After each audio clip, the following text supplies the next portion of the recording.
Hello friends, welcome back to my YouTube channel. মই অনুৰাগ শৰ্মা আপোনালোক সকলোকে পুনৰবাৰ স্বাগতম জনাইছো মোৰ YouTube চেনেলটোলৈ। আজি মই আপোনালোকৰ সন্মুখত এটা নতুন ভিডিঅ' লৈ উপস্থিত হৈছো আৰু আজিৰ ভিডিঅ'টোত আপোনালোকে দেখিছে মোৰ থাম্বনেইলটোত মই কি ক'ব বিচাৰিছো আৰু এটো টপিকৰ ওপৰত মোক বহুতে ভিডিঅ' বনাবলৈ কৈ আছিল সো হেতু কাৰণে আজি মই বনাইছো আৰু ইয়াতে যদি কিবা মোৰ ভুল হৈছে তেতিয়ালে আপোনালোকৰ নিজে আপোনালোকে কমেন্ট সেকশনত গৈ পেলাই মোক কাৰেক্ট কৰি দিব পাৰে ঠিক আছে ইয়াৰ ভিতৰ যদি আপোনালোকৰ কাৰবাৰ যদি ৰিলেভেন্ট নলেজ আছে তেতিয়াহলে কিবা কাৰণ যদি ভুল হয় ক্ষমা কৰি দিব যদি কিবা কাৰণ যদি মোৰ ভুল হৈছে তেতিয়ালে আপোনালোকে পইণ্ট আউট কৰি পেলাই মোক কমেন্ট সেকশনত জনাই দিওক কোনটো বস্তু ভুল হৈছে ইয়াতে ফাৰ্স্ট অফ অল আমি এপিএসসি ৰ কম্বাইন্ড কম্পিটিটিভ এক্সামিনেশনৰ যোনটোৰ প্ৰিলিমিনাৰী কাৰণে এডভাৰটাইজমেন্ট ওলাইছিলে তাতে আপোনালোকে দেখিছে ইয়াতে টোটাল পোষ্ট আছিল ইয়াতে যদি লাষ্টত চাই 235 টা ভ্যাকেন্সিজ আছে বাকি আমি জানো reservation for SC ST OBC হেখিনিৰ যোনখিনি ৰিজাৰ্ভেশন থাকে হেখিনি ভাৰ্টিকেল ৰিজাৰ্ভেশন বুলি কয় আৰু ৰিজাৰ্ভেশন ফৰ উইমেন বুলি যোনটো আছে উইমেনৰ কাৰণে ৰিজাৰ্ভেশন প্ৰত্যেকটো ক্যাটাগৰীতে হেতু হৰাইজন্টেল ৰিজাৰ্ভেশন আৰু যোনখিনি ৰিজাৰ্ভেশন ফৰ যোনখিনি পিডব্লিউবিডি আৰু এক্স সাৰ্ভিসমেন আছে হেখিনিও হৰাইজন্টেল ৰিজাৰ্ভেশনতে পৰিব কাৰণ প্ৰত্যেকটো ক্যাটাগৰী পা হেখিনি তাৰ ভিতৰতে ৰিজাৰ্ভ হয় ঠিক আছে সাব ক্যাটাগৰী হিচাপে সো হেখিনি হৰাইজন্টেল ৰিজাৰ্ভেশনতে পৰিব বাকি মেইন ভাৰ্টিকেল ৰিজাৰ্ভেশনত SC ST OBC MOBC হেখিনি ক্যাটাগৰী পৰে আৰু লগতে ৰিজাৰ্ভেশন অফ উইমেন বা পিডব্লিউবিডি বা এক্স সাৰ্ভিসমেন হেখিনি হৰাইজন্টেল ৰিজাৰ্ভেশনত পৰে কাৰণ প্ৰত্যেকটো ক্যাটাগৰীতে তেওঁলোকৰ কাৰণে ৰিজাৰ্ভ থাকে বস্তুটো তেনেকুৱা প্ৰত্যেকটো মানে সাব ক্যাটাগৰী সাব ৰিজাৰ্ভেশন আছে ইয়াতে খালি কথাটো হ'ল যে সুপ্ৰিম কোৰ্টৰ যোনটো 1992 অৰ্ডাৰ আছিল তাতে আপোনালোকে দেখিছিলে ৰিজাৰ্ভেশনৰ যোনটো অৰ্ডাৰ আছিল হেতু ইয়াতে আসাম গভৰ্ণমেন্টৰ আপোনালোকে যদি এই 235 টা পোষ্টৰ ভিতৰত আপোনালোকে যে ভালকে ক্যালকুলেট কৰে জেনাৰেলৰ পোষ্ট আছে 107 টা আপোনালোকে দেখিছে লাষ্টত 107 টা আৰু ইয়াতে কি বুলি কয় 107 টাৰ এগেইনষ্টে আপোনালোকে দেখিছে 107 টাৰ এগেইনষ্টে যদি আমি যদি ক্যালকুলেট কৰো 235 ৰ পৰা 107 তেতিয়ালে জেনাৰেলৰ টোটাল পোষ্ট আছে 45% ঠিক আছে 45.5% হয় 45% ধৰি লৈছো আৰু লগতে যদি OBC ৰ কাৰণে আছিল টোটাল 73 টা এতিয়া OBC যদি চাও এনেটো যোনটো অৰ্ডাৰ আছিল হেতু 27% ৰিজাৰ্ভেশন কিন্তু ইয়াতে যদি 73 আউট অফ 235 73 টা সিট যদি OBC ৰ কাৰণে ৰিজাৰ্ভ দেখো তেতিয়ালে আপোনালোকে দেখিব 31% ইয়াতে মেবি OBC ৰ ৰিজাৰ্ভেশনৰ পলিচিটো ইয়াতে ব্ৰেক হৈছে নেকি আপোনালোকে মোক কমেন্ট সেকশনত জনাওক এটোৰ ওপৰত মোৰো বেছি নলেজ নাই মই বনাবলৈ চেষ্টা কৰি আৰু ভিডিওটো নবনালেও ধৰক আপোনালোকৰ লগত ইন্টাৰেক্ট কৰা নহব তো হেতু কাৰণে কমেন্ট সেকশনত কক ইয়াতে কিবা ইয়াতে আসাম গভৰ্ণমেন্টৰ ৰিজাৰ্ভেশন পলিচিটো এক্সিট কৰিছে নেকি 50% অফ ভিতৰত ক্যাপটো যোনটো আছিল হেতু আপোনালোকে জনাওক এবাৰ ঠিক আছে কিবা যদি ভুল হৈছে ক্ষমা কৰি দিব জাস্ট মোক বনাবলৈ কৈছিলে হেতু কাৰণে মই বনালো আৰু বাকি শিডিউল কাষ্টৰ যোনটো ৰিজাৰ্ভেশন আছে হেতু এনে নিয়মতে 7% থাকিব লাগে এটো 7% 7.5% ইয়াতে হৈছে আৰু অলপ ইফাল আৰু লগতে শিডিউল ট্ৰাইব প্লেইনছৰ যোনটো ৰিজাৰ্ভেশন আছিল হেতু 10% হ'ব লাগে ইয়াতে 10% মেইনটেইন কৰি শিডিউল ট্ৰাইব হিলছৰ যোনটো ৰিজাৰ্ভেশন পলিচি আছে হেতু 5% হ'ব লাগে এটো 5.5% ইয়াতে হৈছে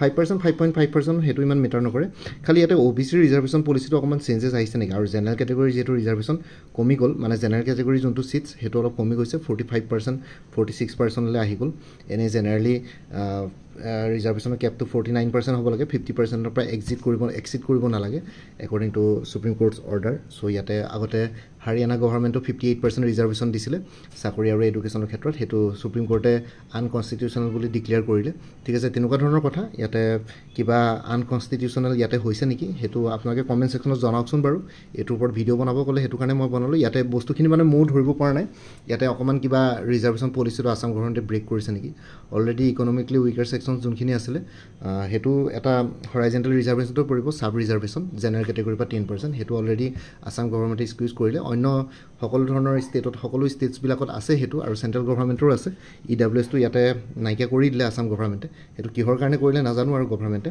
কিন্তু বাকি অন্য ক্যাটাগৰী বিলাকতো ৰিজাৰ্ভেশনটো চলি আছে ইয়াতে বহুতে ক'ব পাৰে ডিবেটত আহিলে মানে বহুতে ক'ব পাৰে যে জেনাৰেল ক্যাটাগৰী বহুত বিলাক ধনী মানুহে 10% কোটা পাই আছে সাব ক্যাটাগৰী কিন্তু হেতু জেনাৰেলৰ সিটৰ পাই গৈছে হেতু কাৰো তেনেকুৱা হ'ব নালাগে আৰু জেনাৰেল ক্যাটাগৰী যেটো আনৰিজাৰ্ভ সিটস হেখিনি ৰিজাৰ্ভ ক্যাটাগৰীখিনি OBC SC ST hills ST plains গুটেখিনি আৰু জেনাৰেলৰ যোনখিনি সিটস আছে 107 টা হেতু ওপৰটো কম্পিট কৰিব পাৰিব ইয়াতে কেতিয়াবা এটো এটা প্ৰবেবিলিটিৰ কথা কৈছো কেতিয়াবা প্ৰবেবিলিটি এনেকুৱা হ'ব পাৰে ইয়াতে যোনখিনি মানে জেনুইনলি জেনাৰেল যোনখিনি আপোনাৰ অকল জেনাৰেল ক্যাটাগৰী বুলি ধৰো যোনখিনি কোনো ৰিজাৰ্ভ সিটস নাই তেওঁলোকে মেবি কেতিয়াবা এটাও সিট নাপাবও পাৰে কেতিয়াবা কোনবা এক্সামিনেশন বা এডুকেশন ইনষ্টিটিউট ঠিক আছে তেনেকুৱা ধৰণৰ সিনাৰিও হ'ব পাৰে হেতু এটা প্ৰবেবিলিটি হয় এনেকুৱা নহয় যে হেতু পসিবল হ'ব অবিয়াসলি জেনাৰেলৰ এটা দুটা ওলাবই, কিন্তু তথাপিতো এইটো এটা প্ৰবেবিলিটি। কেতিয়াবা মেবি মানে এটা দুটা নহয়, বেছিভাগ ওলায়, কিন্তু কেতিয়াবা এনেকুৱা এটা প্ৰবেবিলিটি হ'ব পাৰে যে কেতিয়াবা এটাও নোলাবও পাৰে। ঠিক আছে, তেনেকুৱা ধৰণৰ কথা। বেচিকলি কথাটো তেনেকুৱা হ'ব পাৰে। ইয়াতে বস্তুটো তেনেকুৱাই, মানে সেইটো বস্তু কেতিয়াবা এনেকুৱা হ'ব পাৰে, কাৰণ জেনেৰেল ছিটছখিনি আনৰিজাৰ্ভ হয়। চ' সেইটো কাৰণে আনৰিজাৰ্ভ হিচাপে গোটেইখিনি বস্তুটো মানে আপোনাৰ কেতিয়াবা গোটেইখিনি ছিটছ বেলেগ বাকী কেটেগৰিজখিনি লোৱাৰ প্ৰবেবিলিটি থাকে। ইয়াতে আপোনালোকে কমেণ্ট ছেকশ্যনত জনাওকচোন বাৰু ইয়াতে কেনেকুৱা ধৰণৰ চিনেৰিঅ' হ'ব পাৰে। তো সেইটোৱে জনাবৰ কাৰণে ভিডিঅ'টো বনালোঁ। বাকী আপোনালোকে নিজৰ মতামত দিবচোন এইটোৰ ওপৰত, ইয়াতে কিবা ৰিজাৰ্ভেশ্যন পলিচি ব্ৰেক হৈছে নেকি। বাকী যিসকলে বাকী কৰ্চেছবিলাকৰ কাৰণে প্ৰিপেৰেশ্যন কৰি আছে তেওঁলোকৰ কাৰণে APSC ৰিচাৰ্চ এছিষ্টেণ্টৰ ফুল কৰ্চ এটা এভেইলেবল আছে 450ত। APSC প্ৰিলিমিনাৰী 2025ৰ ফুল কৰ্চ এটা এভেইলেবল আছে 450ত। আসাম কোঅপাৰেটিভ এপেক্স বেংকৰ লিমিটেডৰ এছিষ্টেণ্টৰ ফুল কৰ্চ এটা এভেইলেবল আছে 450ত। APSC CDPO child development project অফিচাৰৰ ফুল কৰ্চ এটা এভেইলেবল আছে 400ত। তাতে আপোনালোকৰ APSC CDPO মানে আপোনালোকৰ child development project officer general নলেজৰ পেপাৰখন থাকিব, আৰু ইংলিছৰ আপোনালোকৰ বাকী প্ৰিচি ৰাইটিং ৰিপৰ্ট ৰাইটিং থাকিব। এছেৰ মই অলৰেডি ভিডিঅ' বনাইছোঁ APSC CDPO যোনটো প্লেলিষ্ট ক্ৰিয়েট কৰি থোৱা আছে সেইটোত আপোনালোকে গৈ পেলাই চেক কৰিব পাৰিব। বাকী ADRE 2.0 ফুল কৰ্চ এটা এভেইলেবল আছে 450ত।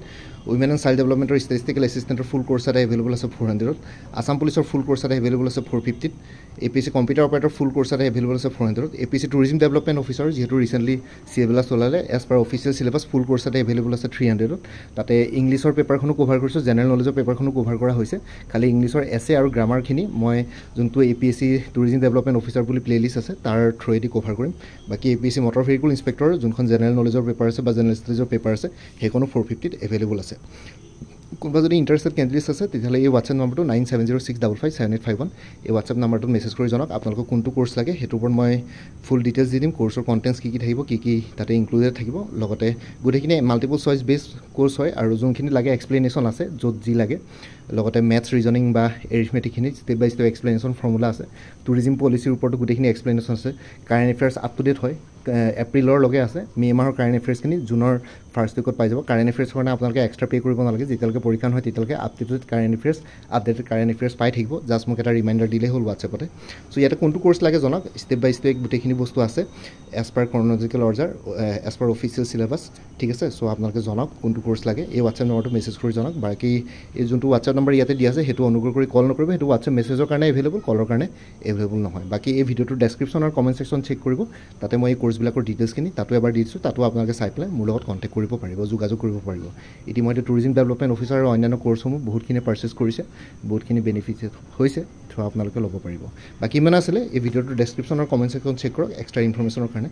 বাকী মোৰ ভিডিঅ'ছবোৰ চাই যদি ভাল পায় মোৰ চেনেলটো ছাবস্ক্ৰাইব কৰিব, আৰু লগতে আপোনালোকৰ যিমানখিনি ফেমিলি ফ্ৰেণ্ডছ ৰিলেটিভছ আৰু চিনাকি এক্সপিৰিয়েঞ্চ আছে তেওঁলোকৰ লগত মোৰ চেনেলটো শ্বেয়াৰ কৰিব। লগতে কমেণ্ট ছেকশ্যনত জনাব, কিবা যদি কুৱেশ্যন থাকে, ডাউট থাকে, মই নিশ্চয় আপোনালোকৰ কুৱেশ্যনছ আৰু ডাউটছবিলাকৰ ৰিপ্লাই দিবলৈ চেষ্টা কৰিম। বাকী এই ৰিজাৰ্ভেশ্যন পলিচিৰ ওপৰত আপোনালোকৰ কিবা যদি এক্সট্ৰা এইটো বস্তুৰ ওপৰত যদি জানে, ইয়াতে আসাম গভৰ্ণমেণ্টে বা APSC কিবা ৰুল ব্ৰেক কৰিছে নেকি সেইটোৰ ওপৰত কমেণ্ট কৰি জনাওক। এইটো টপিকৰ ওপৰত মোক ভিডিঅ' বনাব ক'লে, সেইটো কাৰণে মই বনালোঁ। ইয়াৰ ওপৰত মেবি মোৰ কিছুমান নলেজ নাথাকিব পাৰে, ঠিক আছে, ইয়াতে লফলছ কিছুমান থাকিব পাৰে। চ' সেইটো কাৰণে আপোনালোকে কমেণ্ট ছেকশ্যনত মোক জনাই দিয়ক, কিবা থাকিলে মানে শুধৰণি কৰি দিব। ধন্যবাদ। বাকী আজিৰ ভিডিঅ'টো ইমানতে সমাপ্ত কৰি আপোনালোক সকলোৰে পৰা বিদায় দিলোঁ। কাইলৈ পুনৰ এটা নতুন ভিডিঅ'লৈ আপোনালোকৰ সন্মুখত উপস্থিত হ'ম। তেতিয়ালৈকে ভালকৈ প্ৰিপেৰেশ্যন কৰি থাকক। সকলোৱে অল দি বেষ্ট থাকিলে। Bye take care friends. Bharat মাতা কি জয়, জয় আই অসম।